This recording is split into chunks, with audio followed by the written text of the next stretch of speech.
Gracias. Buenas noches a todos. La bienvenida a nuestro programa de TVA, sí, hoy miércoles 30 de julio del año 2025. Nuestra invitada, la profesora licenciada Mónica Elizabeth Cortés Jiménez, en breve estará con nosotros compartiendo este tema que va a hablar sobre el protocolo SPICE y el duelo, la relación que hay con esta técnica. Así que le agradecemos su participación en el día de hoy, algunas generalidades de nuestra asociación para los que siempre entran por primera vez. APSE surgió hace 35 años. Aquí están nuestros grandes fundadores, doctor Guzmán, doctora Frances Robles, doctor Bautista, pero TVACE surgió en la pandemia, ya estamos cumpliendo 6 años y nos ayudan un grupo de colaboradores como el doctor Ruiz, la doctora Yocasta, Glenny, la doctora Silveria, Evelyn, Raiza y los demás que ustedes ven ahí, que de una manera u otra traen invitados. Él va ahora recientemente conversando con ella, va a activar los invitados, doctor Ruiz, para que vuelvan de nuevo, porque ya ellos pueden ser invitados nuestros, sobre todo los neurocirujanos del interior, de Bonao, de diferentes lugares que han participado hace más de un año. Así que siempre recordamos que estamos aumentando la membresía en las suscripciones. Ya estamos en 13.087 suscriptores. Si usted no se ha suscrito, lo invitamos a que se suscriba al canal escribiendo TVACE. Y ya estamos camino a 2.000 videos, conferencias como esta que se graban y se pasan a la página. Puede suscribirse escaneando este código o también puede escribir en YouTube TVACE. También hay un canal de audio que usted puede suscribirse si le interesa. Y todo el que tenga un título de profesional de la salud, ya sea médico, dentista o el laboratorista, bioanalista, puede ser miembro de esta institución con su copia de título y el pago de $100 por el año. Aquí está la lista de los profesionales. Ustedes pueden eh, eh, eh, correr la voz. Nuestra invitada es una invitada nuestra, no hay conflicto de intereses, siempre aclaramos eso y decirle que cuando emigra el profesional de la salud que está en proceso de mejorar su idioma, el inglés, que no tiene licencia, la forma más rápida y más cercana para obtener empleo es certificándose en áreas como asistente médico, el de la sangre, flebotomía, o asistente dental o asistente de terapia física. Nosotros ayudamos a obtener esas certificaciones cortas, que es lo que le piden en las clínicas y en los laboratorios para poder trabajar en lo que usted aprueba sus exámenes. Quiere decir que está invitado a conocer más o correr la voz para si alguien está decidiendo emigrar hacia Estados Unidos. Algunos eventos ya rápido para finalizar. Estamos en periodo de feria, perdone que la foto no es tan bien organizada, pero el domingo pasado acabamos de participar en esta gran feria de la salud de Elizabeth. Aquí compartimos algunas fotos, imágenes de ellas. El Club de Leones ofrecimos más de 25 servicios de salud, entre ellos la vista, la próstata, el colesterol, glucosa, masaje, terapia física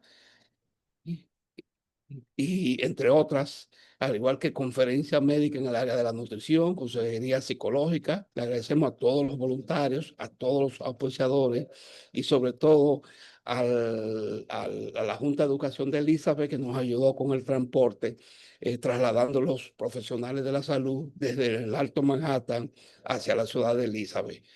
Fue todo un éxito en el sentido de la asistencia, en el sentido de que hubo que prolongar la feria de las 3 de la tarde hasta las 5 de la tarde debido a la cantidad de profesionales, de pacientes que estaban acudiendo y que se terminó a esa hora. Así que le agradecemos el apoyo a esta feria. Recordarles que el día 10 de agosto, el domingo, el otro domingo, vamos a tener otra feria en Rowell, si usted está por el área o cerca y necesita participar, pues puede hacerlo, puede suscribirse con nosotros. Va a ser, esa feria es más fácil porque el horario es más cómodo, es a la 1 de la tarde y termina a las 4 de la tarde. Está dedicada al regreso a la clase, donde se le regala mochilas y útiles escolares a los niños y a la familia participante, aparte de ofrecer los servicios médicos que muchos de ellos, el equipo nuestro lo hace, como sobre todo, por ejemplo, la, la atención bucal, servicios dentales, lo estamos ofreciendo porque la asociación ya dispone de 2 unidades móviles dentales equipadas que pueden dar ese servicio, que es un servicio muy solicitado y en Elizabeth se hizo ese gran apoyo. Para los que no conocen, no sabían, recién el 18 de julio, el viernes pasado, firmamos un acuerdo de colaboración con el Colegio Médico Dominicano. Aquí es parte de la foto, ya lo mencionamos la semana pasada en la reunión, la conferencia. Gracias al doctor Waldo Suero, al doctor Ruiz, que nos ayudó en ser en el enlace de este acuerdo, el doctor Peña Núñez, que nos acompañó en la mañana de ese viernes, firmando el acuerdo, donde también automáticamente nosotros podemos hacer ya en el futuro recomendaciones para el premio de médico meritorio del Colegio Médico, donde también van el aval académico va a correr, va a fluir más cómodo, tanto desde aquí o hacia allá.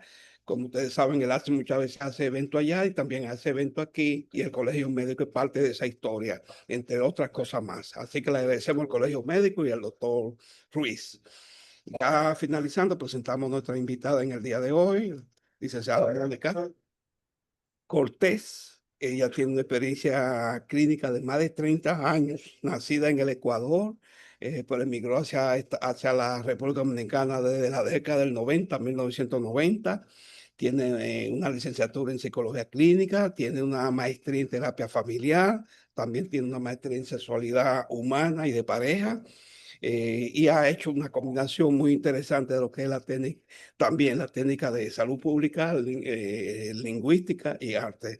Es una gran académica, especialista en procesos del duelo y también en talleres terapéuticos, y una gran investigadora, profesora, dirige programas de psicología en el área de Santiago. Es un gran honor tenerla en el día de hoy para hablar de esta técnica relacionada al protocolo del SPIKE y del duelo. Licenciada, bienvenida a nuestra plataforma de Tebasi. Gracias. Bueno, sí, por favor me ayuda con las diapositivas para que podamos Sí, empezar. cómo no, cómo no. Sí, Eh, mm, vamos a el protocolo, abrirla. el protocolo Usted me SPIKE, hace saber si se puede ver, profesora. ¿Se está viendo? no, todavía Ah, no. todavía no. Ah, no. Entonces déjeme darle al botón de compartir. Ahora sí. Ahora sí, Eh, sí, vamos a maximizar. Se puede ver ahora. Exactamente, ya. Excelente. Adelante, profesor. Entonces vamos a pasar la siguiente diapositiva, Sí, que es una pequeña introducción de lo que es el protocolo SPIKE y el duelo. Tenemos que el protocolo SPIKE, bueno, en la pantalla estamos viendo que es la temática que vamos a tratar ahora, que es el protocolo SPIKE, la importancia en psicología, el desglose de lo que es cada palabra del protocolo, de la palabra SPIKE, y una parte que es sobre la definición, lo que es el duelo, tipos de duelo, etapas de duelo, las manifestaciones del duelo y los factores que influyen en la experiencia del duelo y la biografía que se utilizó para realizar esta charla. Entonces vamos a seguir. ¿Qué es el protocolo SPIKE? El protocolo SPIKE originalmente se utiliza o se desarrolló originalmente para utilizarlo con pacientes de oncología, para darles la noticia de cómo va su tratamiento, si el tratamiento está o no está avanzando, y viene a ser más bien como un acompañamiento en la última etapa de un paciente terminal. Entonces, este protocolo, dadas ¿cómo se diría? Perdón un momentito. sí. Dadas las características, se le puede aplicar a diferentes contextos en el que el ser humano se puede desarrollar. Por ejemplo, hace como como 4 semanas di una capacitación para la Cancillería con el protocolo Spike para usuarios de la Cancillería en duelo, o sea, familiares que tienen familiares fallecidos en el exterior, necesitan hacer su propio seguimiento en el contexto de repatriación, reconocimiento de cuerpos y todo ese tipo de cosas, ADN y todo eso. Fue una experiencia bastante enriquecedora porque ellos tenían la práctica, pero no tenían la teoría. Y fue una experiencia muy bonita y triste al mismo tiempo porque en la segunda clase ellos tuvieron que aplicar el protocolo con sus propios compañeros de trabajo porque hubo un feminicidio de que la víctima fue una compañera de trabajo de ellos y al día siguiente, cuando ellos llegaron, pues empezaron a darles la noticia de que había ocurrido esto y ellos tuvieron que dar apoyo emocional, o sea, apoyo de contención emocional para el personal con los que ellos estaban desempeñando su labor. O sea que la capacitación les cayó justo en una situación muy desagradable y muy triste. Entonces, en el contexto, por ejemplo, de la psicología, el psicólogo en sí tiene que enfrentar situaciones, por ejemplo, para comunicar diagnósticos clínicos, por ejemplo, depresión severa, trastornos de personalidad, duelos. También se utiliza, por ejemplo, para víctimas de violencia y todo ese tipo de situaciones que hay que manejarse con un lenguaje específico o en contingencias más grandes, por ejemplo, como la tragedia que sucedió recientemente aquí con el tema del Yasef, en cuestiones de terremotos, maremotos, huracanes y todo eso. Hay que saber utilizar un lenguaje técnico, preciso, y que sea muy claro de lo que se está comunicando. Entonces, la persona que maneja el protocolo Spike puede hacer el acompañamiento en todo lo que son procesos de duelo, enfermedades terminales o traumas. Entonces, la persona, por ejemplo, el médico que está con un paciente que a más de paciente es amigo, y está sufriendo el diagnóstico y que sabe que ya no hay muchas esperanzas, también necesita un apoyo de contención emocional. Entonces, con este tema del protocolo Spike, se puede dar ese proceso de contención emocional. Entonces, tenemos que, por ejemplo, en el desglose de lo que es el protocolo Spike, la S es setting up the interview, que es preparar el entorno. La P de perception, de la percepción que el paciente tiene sobre la situación que le vamos a abordar. La I, que es la invitación para recibir la información, porque hay personas que saben lo que está pasando, pero tampoco quieren que les digan la situación crudamente, sino en una forma más,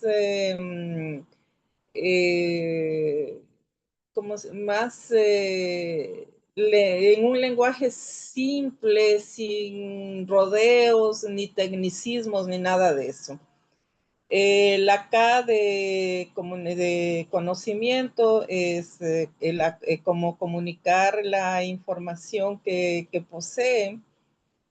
Y la E de emotion en empatía es cómo abordar las emociones para poder transmitir el mensaje. Y la última S, que es Strategy and Summary, que es de estrategia y cierre, que es recogiendo todo lo que se habló, asimismo en una forma que sea empática, donde se le puede ofrecer a la persona las alternativas para poder continuar con la problemática que tiene, pero con asesoramiento, con la asistencia de una persona que le va a decir cómo tiene que llevar el proceso que está teniendo.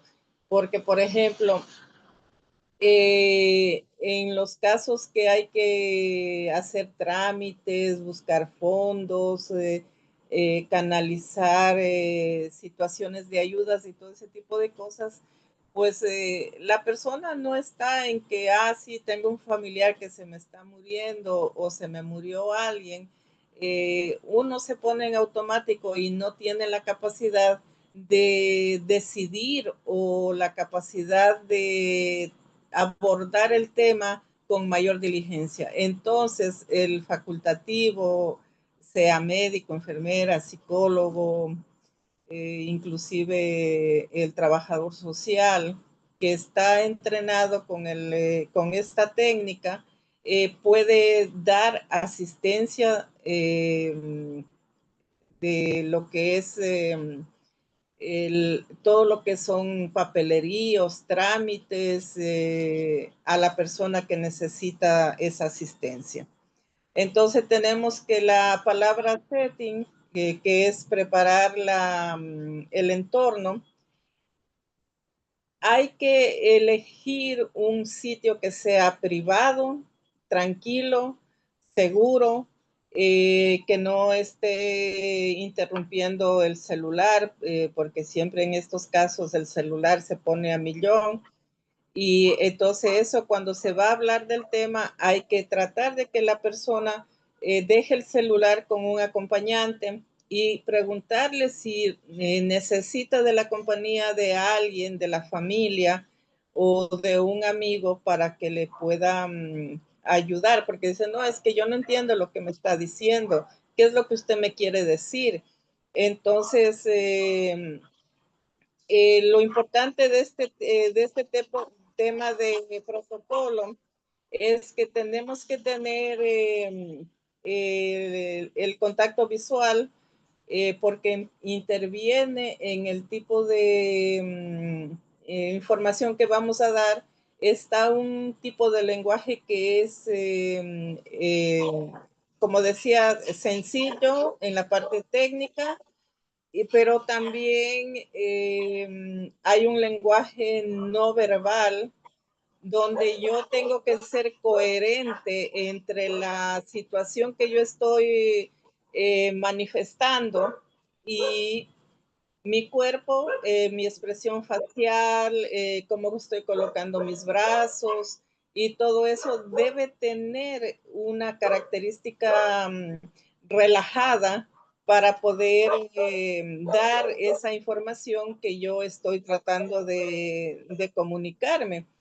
Entonces, generalmente el lenguaje no verbal, si la persona lo hace de pie, es como que se siente superior a la persona que va a recibir la información.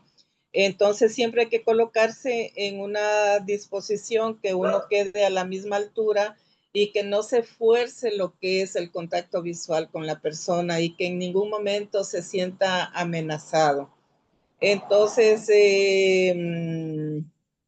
el interlocutor, en este caso el que está manejando el protocolo, tiene que asegurarse de que la persona tenga toda la atención que se requiere para poder comunicarle la situación por la que se está atravesando. Entonces, preguntar cosas como en el ejemplo que tenemos, quiero asegurarme de que tengas toda mi atención, ¿Estás cómodo aquí para hablar? Porque puede ser que quizás hay algún distractivo dentro del sitio donde estamos y eso va a impedir que la persona asimile la comunicación que vamos a mantener. Entonces, en la percepción del paciente, vamos a explorar qué tipo de cosas sabe ya el paciente sobre la situación, no asumir sobre situaciones que uno escuchó por ahí o decir, no, mire, a mí me dijeron, no, no, sino que esa comunicación tiene que decir una información oficial de lo que está pasando para poder transmitir a la persona con la que estamos delante. Entonces, preguntarle con todo respeto, también la voz influye mucho en este tipo de protocolo, que es, ¿entiendes o entiendes tú sobre lo que hemos hablado hasta ahora? ¿Necesitas que yo te aclare alguna información adicional? ¿Qué es lo que realmente tú conoces sobre esta situación que estamos tratando? Entonces tenemos también el tema de la invitación a recibir la información. Pedir permiso es importante para poder compartir la información, porque a veces la persona viene y ya viene con la información, pero de que le dijo el primo, el tío, el no sé cómo, que si cuántos balazos le dieron y que cómo fue y dónde fue. Entonces, eso nosotros vamos a evitar, todo ese tipo de cosas. Esos detalles no vamos a incluir porque lo que estamos presentando es más la angustia de la persona, estamos creando más tensión porque la persona empieza a preguntar que si sufrió, que si no sintió, que qué fue lo que le pasó y todo ese tipo de cosas. Entonces, hay que filtrar el tipo de información que nosotros vamos a compartir con esa persona o con el grupo de personas con las que vamos a transmitir la información. Entonces, una de las preguntas sería, ¿te gustaría que hablemos con más profundidad sobre el diagnóstico que encontramos? Por ejemplo, en el caso de las víctimas de abuso, que la mamá, por ejemplo, se entera que su hija fue abusada quizás por su pareja, por el padrastro o por un familiar cercano. Toda esa información también tenemos que manejarlo en una manera adecuada para que no vayan a pasar situaciones más graves fuera del contexto de lo que nosotros estamos hablando, porque la persona va a reaccionar y va a actuar dependiendo de cómo nosotros le demos esa información. En cuanto al tema de la comunicación de la información o del conocimiento que tienes sobre esa comunicación, hay que ser claros, usar un lenguaje compasivo, un lenguaje sencillo, como les decía, evitar los tecnicismos, eh, las frases sándwiches que primero se pone el marco de la empatía, luego la información y luego finalizando la contención. O sea, hay que saber cómo nosotros vamos a hacer ese tipo de situación, o sea, de intervención. Entonces, ¿cómo vamos a empezar? Sé que esta información puede ser muy difícil, puede ser muy dolorosa.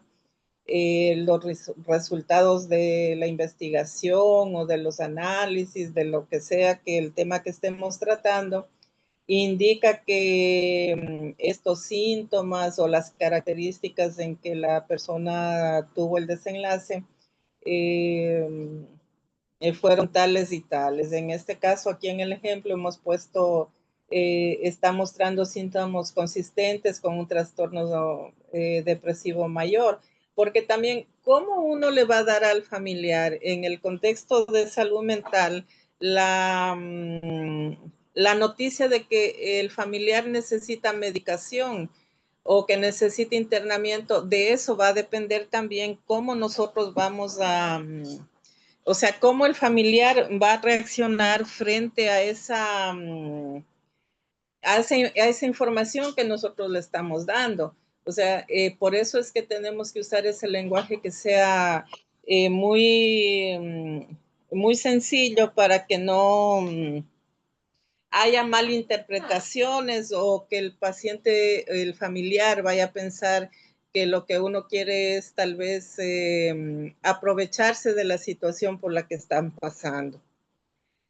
Con relación al abordaje de las emociones en el Emotion and Empathy es, por ejemplo, validar las emociones tanto como el llanto, el enojo, la negación, porque automáticamente uno empieza a darle la información. El proceso es como el mismo proceso del duelo. La negación, la rabia, palabras como yo no lo puedo creer, porque a mí, y cosas de esas. Entonces, hay que dejar que la persona saque lo que tiene dentro. Dentro de la habitación debemos tener siempre una botellita de agua. Les digo botellita de agua porque si usamos un vaso de cristal o una botella de cristal, como no sabemos cuál va a ser la respuesta que va a tener a lo que estamos diciendo, no debemos tener nada que sean situaciones que nos puedan causar un conflicto. Entonces, tener siempre disponible los pañuelitos desechables, cuando ya la persona como que medio se calma, entonces le podemos dar, ofrecerle el agua, café, té, e incluso tener un caramelito, un chocolatico ahí para poder brindar a la persona, que eso ayuda increíblemente. Entonces, cuando ya uno ve que la persona está pasando este proceso, uno le puede decir, puedo ver que esto te impactó, estoy aquí contigo para acompañarte y procesarlo juntos. O sea, que se sienta acompañado, que sienta que en ese momento tan difícil que está atravesando no está solo. Con los pacientes de terminales, por ejemplo, cuando se hace el acompañamiento, uno tiene que darle calidad de vida hasta el último respiro a esa persona. Entonces, en ese acompañamiento no es solamente el acompañamiento psicológico, sino también el acompañamiento espiritual, que dependiendo del grupo religioso al que pertenezca o a la creencia religiosa que pertenezca, hacer un ritual dentro de ese procedimiento. Entre los católicos está lo que es la confesión, la comunión y la extrema unción que el sacerdote lo hace. Entonces, la persona como que eso le da una tranquilidad de que cumplió con sus sacramentos espirituales y va a poder hacer un buen eh, camino hacia donde está yendo, ¿no? Sin desesperación, sin angustia, ni nada de eso, sino que ya la persona entra en un proceso eh, de, de una estabilidad emocional para poder afrontar eh, lo que está por, el desenlace que está por venir. Entonces, en estos procesos muchas veces las personas sienten mucha angustia porque tienen alguna cosa pendiente, sienten culpa. Cuando se diagnostica enfermedades terminales, la persona no entiende por qué me pasó a mí esto, si yo me cuidaba. Eh, Tienen rabia contra ellos mismos porque, bueno, sí, tuve un síntoma, pero yo no pensé que era una cosa tan grande. y cosas de esas. Entonces, ya dentro de esa asistencia espiritual que se les da, pues entonces ellos encuentran, ellos, la familia, muchas veces encuentran ese confort que necesitan. Primero el paciente para irse y el familiar para aceptar que ya esa persona no va a estar cerca de ellos.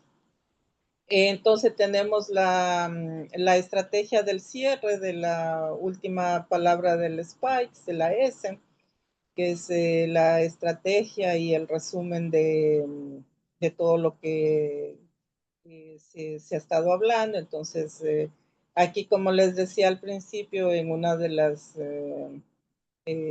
estrategias que tiene el Spike es ofrecer un plan de seguimiento o un plan de acción, resumir lo que se ha hablado y también involucrar al paciente en la toma de decisiones, porque si tiene que firmar documentos, en el caso de que ya la persona no está, entonces todo el proceso que incurre estos procesos, como por ejemplo partidas de defunción, con la oficialía, con la cuestión del registro civil, que los bancos y todo ese tipo de cosas. Entonces, eh,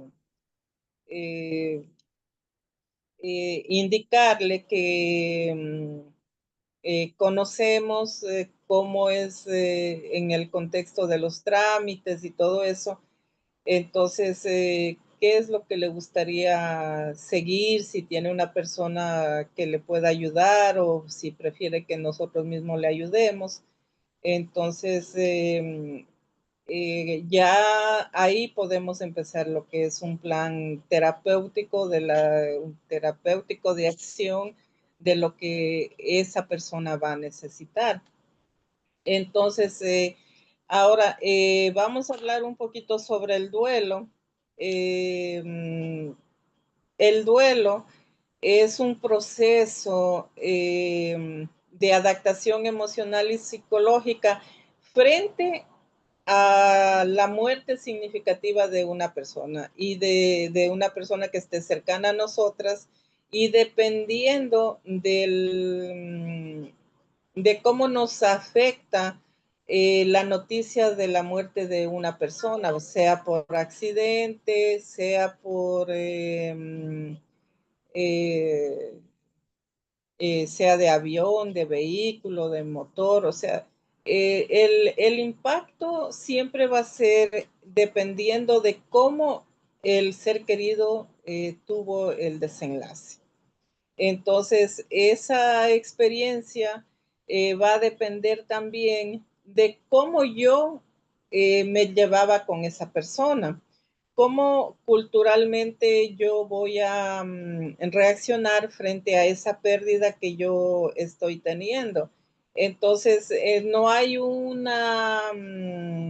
digamos, un librito donde me diga que yo tengo que reaccionar de tal o cual forma, porque como les decía, eso va a depender cómo uno va a reaccionar de acuerdo a cómo yo mantenía esa relación con esa persona. Entonces, tenemos lo que es el duelo clínico, donde puede ser un poco menos intenso el decir que la persona falleció o que murió, porque tuvimos el tiempo para despedirnos de esa persona, ya que esa persona estaba con un padecimiento a largo plazo o mediano plazo. Entonces, igual va a marcar cómo fue mi relación con esa persona. El duelo social, pues este es un duelo de reconocimiento o validación pública, que incluyen funerales como funerales de Estado, lo que son los conmemoraciones, el apoyo que se recibe de la comunidad. Entonces, cuando este reconocimiento no se da o es limitado, eso puede también como afectar en el proceso de sanación emocional de una persona o de un pueblo. Entonces, yo no sé si ustedes tengan conocimiento o han recibido información que, por ejemplo, en Israel, cuando uno de los soldados cae y no tiene familia, entonces todo el mundo adopta a ese soldado fallecido y le acompaña en el funeral, porque se convierte en el hijo de todo el pueblo, de toda la nación. Entonces ese soldado no va solo en su proceso de funeral y entierro, sino que va acompañado de una nación, de un sentimiento único que le arropa. Entonces, como Israel es un país de inmigrantes, tenemos que son de Argentina, de República Dominicana, de Chile, de Polonia, o sea, de todo el mundo. Y muchos de ellos van y están solos ahí, y el momento que ocurre esta situación y que la familia no puede estar, pues el pueblo adopta a ese fallecido. El duelo cultural, tenemos que cada cultura, cada pueblo tiene sus propias formas de expresar, de contener y de procesar ese dolor. Por ejemplo, no es lo mismo una situación de funeral en República Dominicana que en la India, por ejemplo, que en la India no hay entierros per se, sino hay cremación. Entonces se utilizan unas barcas donde se les llena con palos con leña aromática, y en determinado tiempo se enciende esa barca y se va por el río. Entonces, mientras se va, la barca se va quemando y va cremando el cuerpo. Entonces ahí no hay cementerios ni nada de eso, así como nosotros tenemos, pero obviamente la cultura que ellos tienen es totalmente diferente a los procesos de enterramiento que tenemos nosotros. Entonces, eso va a depender dependiendo de la cultura y la creencia religiosa en que la persona está desenvolviéndose. Entonces, esto también es ¿cómo se podría decir?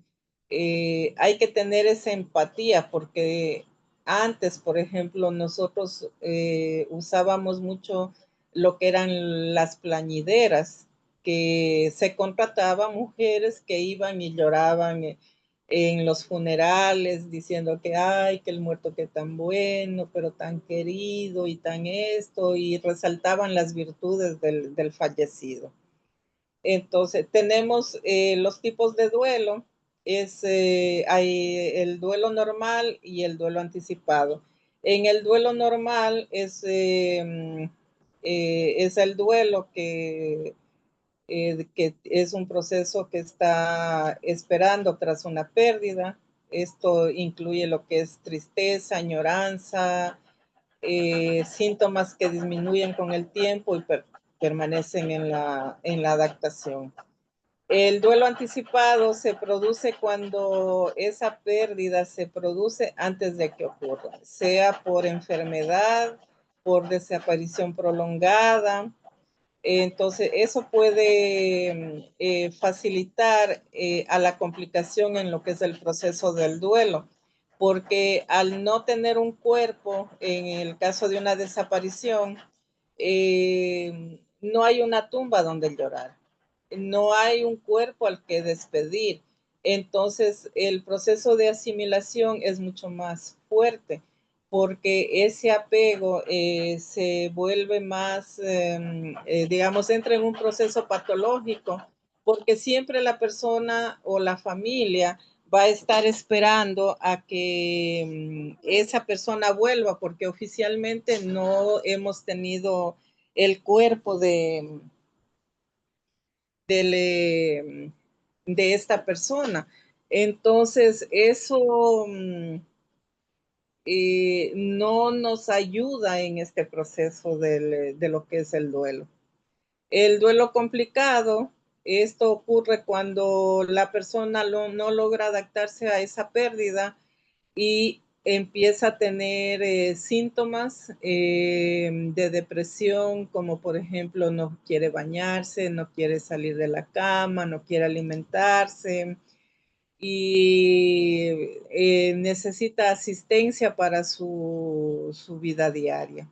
Entonces ahí ya se requiere de una ayuda especializada, de un psiquiatra que le pueda, mediante la medicación, ayudar a sobrellevar este contexto de ese duelo complicado.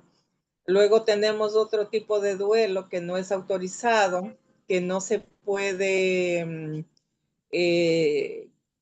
hacer demostraciones públicas, como por ejemplo la muerte de un amante. Otro tipo de muerte que no se hace son, por ejemplo, los niños que nacen muertos, tampoco nadie quiere hablar de ellos. Se hace un silencio, un misterio y eso también produce un cierto malestar emocional en el doliente, porque no tiene el apoyo social que necesita para este tipo de ritualización que es normal y tradicional en nuestras culturas. Entonces, el duelo tiene 6 etapas. Está la negación, que es la primera etapa, donde no estamos entendiendo qué es lo que nos sucedió.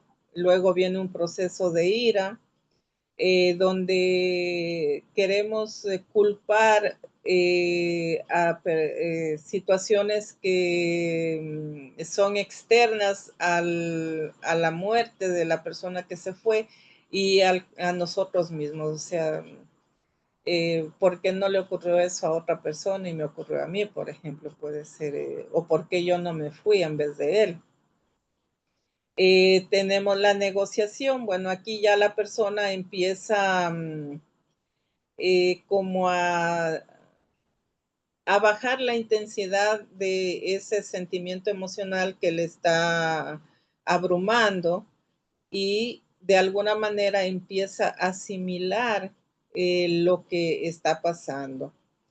Tenemos la parte de la depresión, que generalmente este sentimiento nos alberga la tristeza, la desesperanza, que no sabemos cómo vamos a sobrellevar esta situación, pero que muchas veces entendemos que aislándonos, pero es el proceso interno de cada persona el aislamiento donde va a permanecer, porque si es una persona que tiene mucha familia, una familia nutridora o amigos nutridores, que le van a ir a buscar, que aunque diga que no, yo no quiero que me busquen, yo no quiero hablar, siempre va a haber alguien acompañando y eso es importante en este proceso.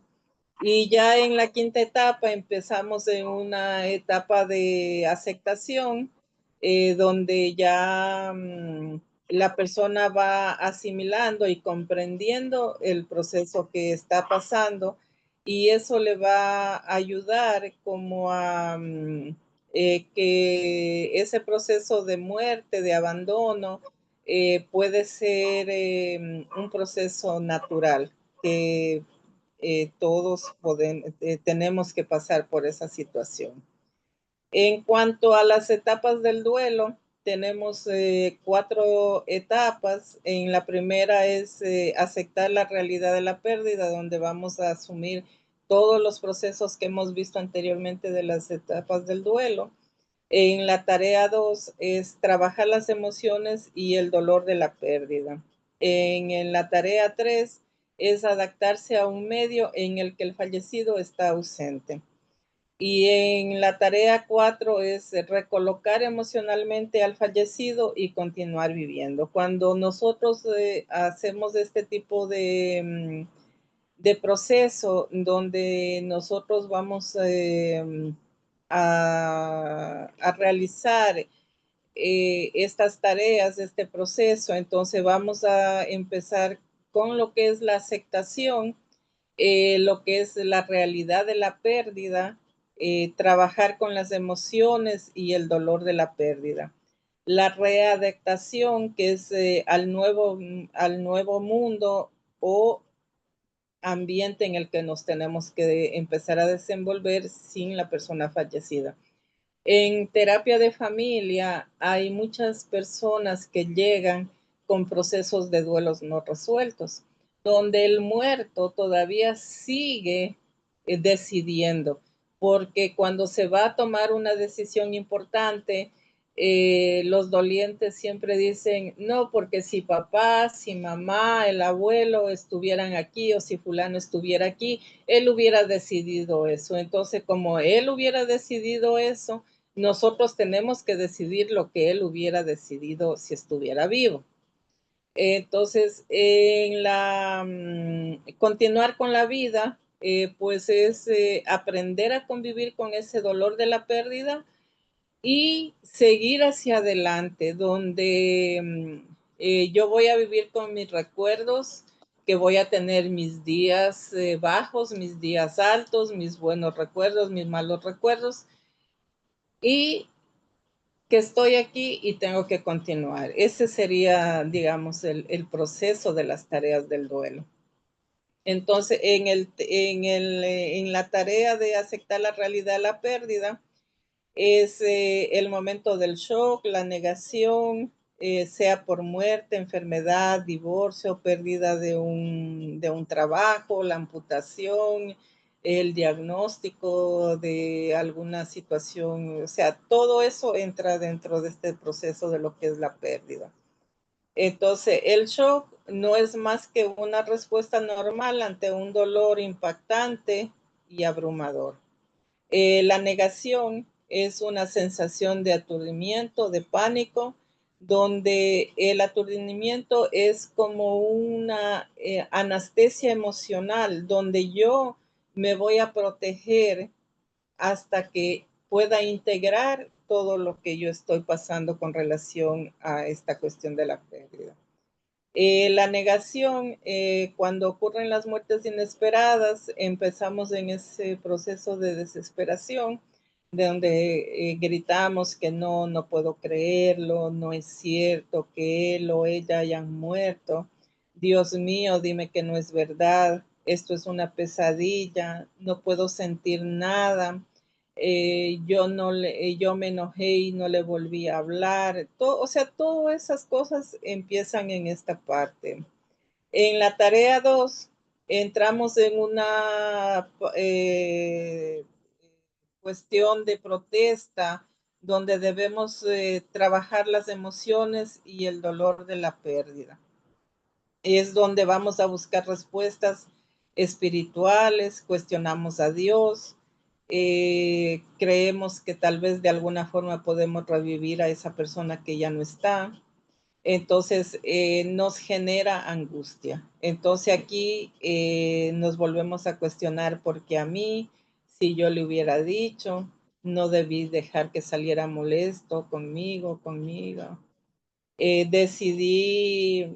Debí insistir en que viera al médico en el caso de diagnósticos y cosas de esas, que a veces nos sentimos culpables porque no nos dimos cuenta de tal o cual situación con relación a esa persona. Entonces, dentro del caos que nos ocurre con esta pérdida, entramos en un proceso de desorganización. Entonces, vamos en esta desorganización, vamos a encontrar como tenemos que encontrar el camino para hacer cambios sin la persona que ya no está y hacer que el entorno vuelva a funcionar y a cobrar sentido. O sea, tenemos que darle ese sentido a nuestra propia existencia con el recuerdo y con el dolor de la persona que se fue, para mantenernos activos y poder salir de esta dificultad que estamos pasando. Si realmente yo no puedo manejarme, tener la suficiente capacidad y ser honesto conmigo mismo, necesito una ayuda profesional.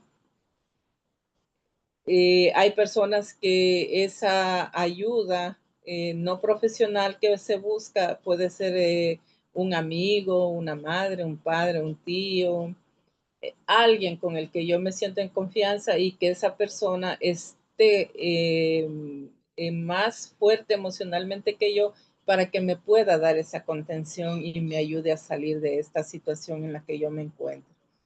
Entonces, en la parte ya de la tarea cuarta, que es la recolocación de emocional al fallecido y continuar viviendo, este es un proceso que va a tardar desde el momento en que tenemos la noticia hasta 6 meses, un año, pero que esto no se convierta en un proceso patológico, que yo realmente estoy pensando cómo lo haría, qué sería que si estuviera, él me dijo, yo le soñé y cosas de eso, ¿no? Entonces, el trabajo del duelo es una herida constante emocional con la que tenemos que aprender a vivir y dejar ir también a la persona para que la liberación que yo necesito sentir me ayude a volver a tener el sentido que necesita mi vida para existir. O sea, empezar deseos de reír, de empezar a usar colores claros, de colores fuertes. Eh, Vamos a manejarnos con sentimientos ambivalentes, de tristeza, de alegría. A veces recordamos algo y sonreímos, la gente no sabe lo que nos está pasando y nos pueden etiquetar con mil cosas.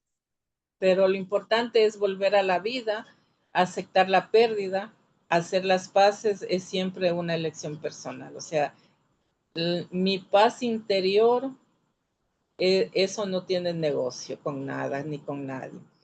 Entonces, todos en algún momento vamos a ser dolientes, pero desde diferente perspectiva, desde mi forma o estilo de vida que yo he tenido, entonces yo le voy dando sentido a mi vida, voy dándole nuevos esquemas, nuevos valores, voy descubriendo que soy capaz que no pensé que cuando esa persona estaba junto a mí o tenía una influencia tan grande, porque a veces nosotros pensamos que la vida gira alrededor de uno, pero cuando esa persona no está, caemos en cuenta que esa persona nos hacía sentir que la vida giraba alrededor de uno, pero en realidad giraba en torno a esa persona. Entonces ahí es cuando vienen esos conflictos de que qué voy a hacer yo ahora si esa persona ya no está. Entonces,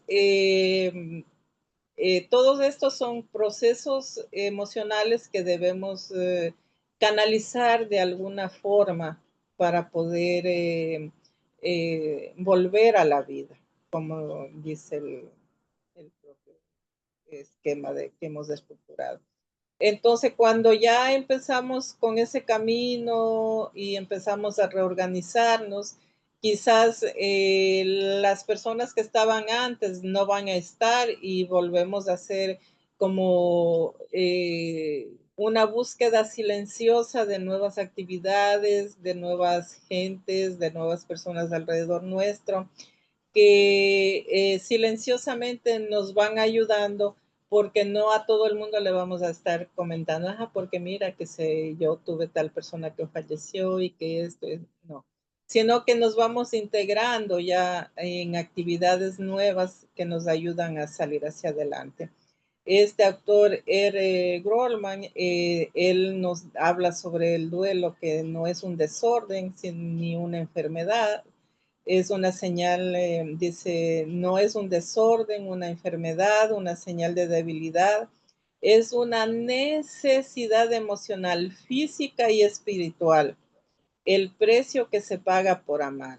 La única cura para el duelo es vivirlo. O sea, cuando ustedes ven en los funerales de que le vamos a dar la pastillita, la tabletita, no le estamos ayudando, sino que le estamos prolongando. Entonces, dentro de estas manifestaciones del duelo, aunque vamos a ir como un poquito para atrás, pero creo que aquí terminamos, están las físicas, donde están las quejas, trastornos gastrointestinales, cardiovasculares, a nivel muscular. En lo emocional sentimos tristeza, cólera, soledad, desamparo, impotencia, culpa, anedonia, hipobulia, desesperanza. En la parte cognitiva, alteración con el contenido del pensamiento, alteración en distintas funciones ejecutivas, memoria o atención. En la parte conductual, pueden haber cambios de patrones conductuales en comparación a lo usual por cada persona. Por ejemplo, puede ser que la persona entre en la onda esta del alcoholismo, de las drogas y todo ese tipo de situaciones autodestructivas. En la parte social, vamos a entrar en procesos de aislamiento, pérdida del contacto con el mundo exterior. En la parte espiritual, las propias creencias, ideas de trascendencia y nociones de respecto a la vida y la muerte se replantean. Y luego de esto, pues ya seguimos con nuestra vida, ¿verdad? Entonces, aquí empezamos ya el proceso de cierre de lo que hemos hablado, donde vamos a ver el protocolo SPIKE, que nos va a ayudar a manejarnos en una forma más efectiva con la persona que tenemos frente a nosotros, con el paciente que estamos manejando en este momento, sea en individual o sean en grupo. Entonces, en la parte de la metacognición, a mí me gustaría que una o dos personas nos dijeran qué fue lo que ustedes entendieron sobre el tema que hemos hablado y qué preguntas podrían tener o dudas que puedan tener para poder avanzar con el tema.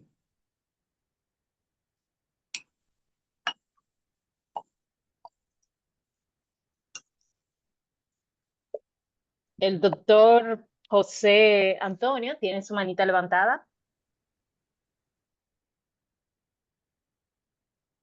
Sí, primero que nada, felicitar a la maestra. Esta exposición ha sido extraordinaria.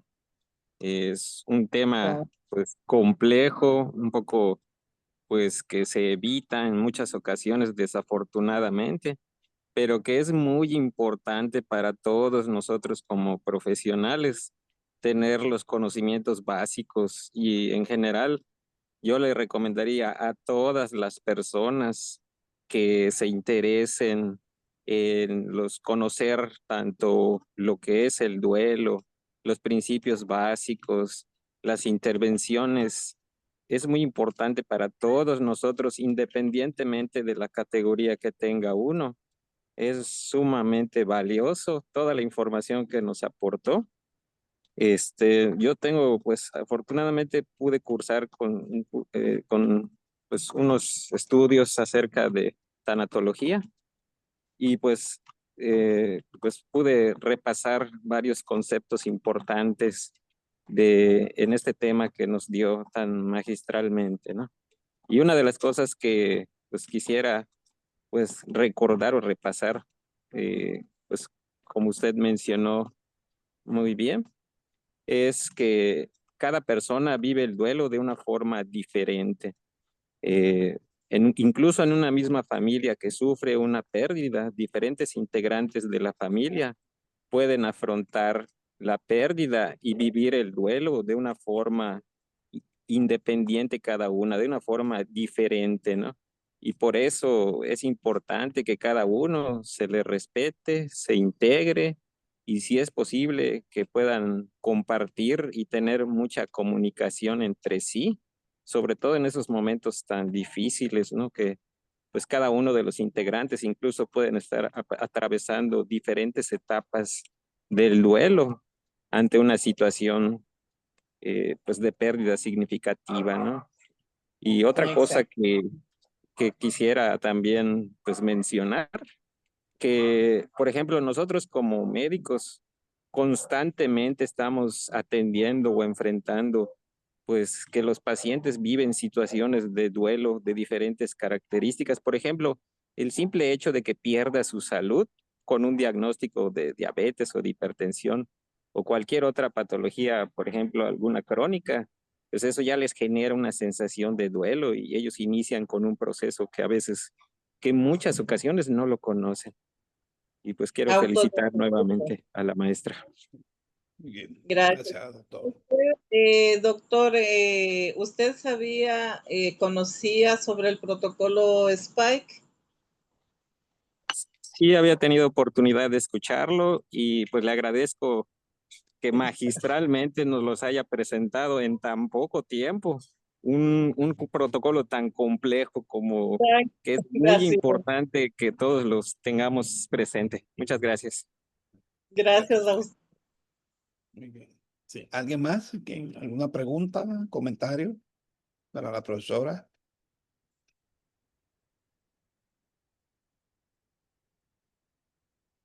Bien. Parece que no hay más comentarios.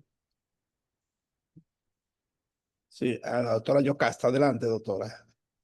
Sí, gracias, Mónica, al igual que el doctor José, felicitarte por tus aportes que nos has ilustrado. En lo personal no conocía el protocolo y me llamó bastante la atención desde que lo vi como título. Pero mi pregunta va enfocada, y tú tocaste un poquito eso, en las personas como que tal vez de la forma diferente en que todos podríamos responder. Pero nosotros como personal de salud que enfrentamos la muerte de otras personas, ¿cómo nosotros ya para enfrentar tal vez una propia, cómo nos podríamos preparar ante ese caso cuando lo veamos ya personal y no reflejado en otra persona? Porque ya cuando lo vemos como pacientes también hemos hecho duelo, pero ¿cómo nos prepararíamos así? Si vemos la muerte todos los días y ya cuando es un familiar de uno, ¿cómo, aunque uno nunca está preparado, pero cómo podríamos irnos preparando? Bueno, hay diferentes formas, por ejemplo, está con el autocuidado como personas cuidadoras de la salud, ¿verdad? Que a veces nos cargamos de tantas cosas que el paciente trae, porque no es solamente la enfermedad del paciente o la condición del paciente, sino el drama familiar que hay atrás de cada paciente también. Entonces, nosotros supuestamente nos ponemos una coraza que no nos afecta, pero nos afecta en alguna manera. Entonces, ¿qué herramientas tengo yo para manejar esas condiciones con las que yo estoy trabajando? Entonces, por ejemplo, se pueden hacer grupos de apoyo, con terapia, con arte terapia, el tema de la relajación, la aromaterapia, el tema de las mandalas también que ayuda muchísimo. Podemos, o sea, hay mil formas, pero tenemos que nosotros mismos darnos el tiempo que necesitamos para poder enfrentar esa situación que en algún momento la vamos a tener. Y de la capacitación y del autoconocimiento interior que yo tengo emocional sobre mí, yo voy a responder frente a esa situación que me toca vivir. Muy Así bien. es. Sí. Si quiere organizar un grupo de apoyo. Ok. Profesora, ¿qué tiempo tiene aplicándose este protocolo? Este protocolo se usa en el sistema de aprendizaje de los psicólogos. ¿Se está enseñando? No, no. El protocolo SPY es relativamente nuevo. Esto se creó más o menos, como les decía, para los pacientes, para atención a pacientes oncológicos. Entonces, fue como en el año 80, 82 más o menos, pero que como el protocolo es un protocolo que puede ser adaptable, o sea, es flexible. Entonces, me ha tocado a mí con este protocolo adaptar a diferentes contextos con los que he tenido que desenvolver. Sí. Por ejemplo, profesora, en el caso de la tragedia reciente del Jet Set, de la discoteca, nos encontramos con el fenómeno que no había muchos psicólogos entrenados para el manejo del duelo y se necesitó en un momento dado porque los familiares estaban dispersos en todo el país prácticamente. Claro, Y pero eso fue una gran falta. sí, pero más que en el proceso de duelo es en lo que se conoce como los primeros auxilios psicológicos, que es Sí, una terapia, es una es diferente. de contención, porque en Ok, ese momento no se va a dar terapia, sino que se va a contener la emoción que ya está desbordada. ok. De la relajación, la respiración y, como les decía, acción, es acción. Porque en este momento sí, yo estoy desesperada, pero yo no puedo esperar que el pariente esté en la morgue, por ejemplo, o debajo de los escombros. Entonces yo tengo que hacerle entender a la persona que ya hay un equipo que se está encargando de eso. Sí, ok. Entonces, ya después, no se puede decir que de ese momento la persona tiene un duelo patológico, porque tenemos que cubrir con ciertos criterios, sea del DSM-4 o con el CI-10, el CI-11, que es el que se está manejando ahora, para yo poder determinar en el tiempo qué son esas patologías que está presentando, para con esos criterios entonces yo determinar si es un duelo patológico o no es un duelo patológico. Entonces, en el primer momento lo que interviene son los primeros auxilios psicológicos, que viene a ser la intervención en crisis para poder navegar esa situación que el doliente está pasando, o los dolientes, como esta tragedia que pasó en lo de la discoteca. Sí. Bueno, si no hay más preguntas, profesor, agradecerle su participación en el día de hoy, igual que en fecha anterior también, que también fue nuestra invitada. Si necesita agregar algo más, profesora. Pues que cada uno de nosotros busque ese apoyo emocional que necesitamos, también formar esos grupos de apoyo emocional, de contención que necesitamos de forma preventiva. Muy bien. Muchas gracias. Buenas noches a todos. Gracias por el Buenas apoyo. noches, buenas noches. Gracias, doctor Ruiz y la doctora Gracias. Yocasta, por la colaboración. Buenas noches. Buenas noches.